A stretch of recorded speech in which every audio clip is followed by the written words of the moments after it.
Doctor Kalicharan Singh समाजसेवी। आज विश्व मानविक अधिकार दिवस पालन करिलु आंबेडकर इंटरनेशनल सेंटर तरफरु।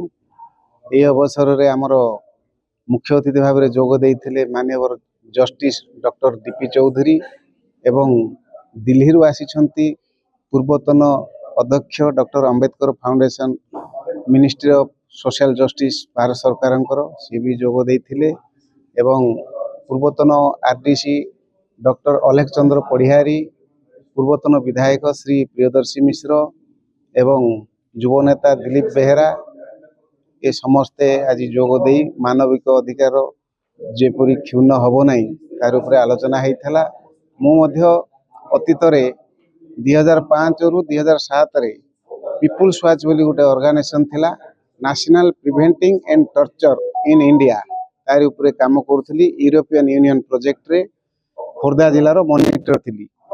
कोठी लोक माने मानविक अधिकार रे उल्लंघन होउथला तांको पई जाई केस मध्ये लड़ुथलु राज्य मानविक अधिकार कमिशन पाखरे ए भली कार्य करि आस्तुली। सेथि पई आज एक गोटे विश्व मानविक अधिकार दिवस आज आमे पालन करू। मु सुज्ञान चौधरी भारतीय सांबादिक संघर साधारण संपादक तथा जड़े वरिष्ठ स्तंभकार और सांबादिक।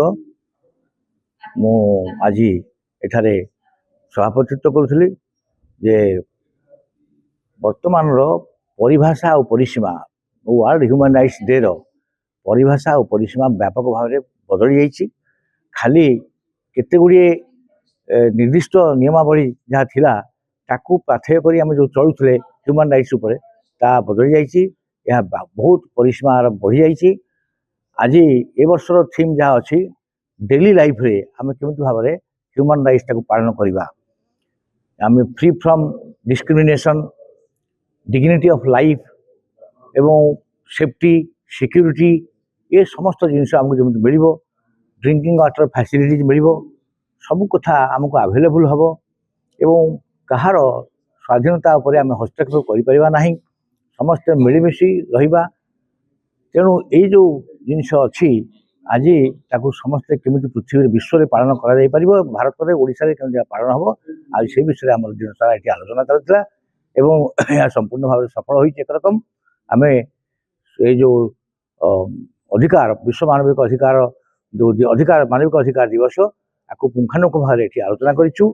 यह सुरक्षा करने दायित्व भविष्य वंशधर मान एवं जहाँ आम पूर्ववर्ती वक्ता कहते भारत में यार पालनटा खूब भल भाव हो जहाँ चाइना और रशिया अपेक्षा ये भारत में गणतंत्र मूल्यबोध एवं आमर जो मानविक अधिकार मानव अधिकार संपूर्ण भाव में सब्यस्त हो पारुछि। एक रकम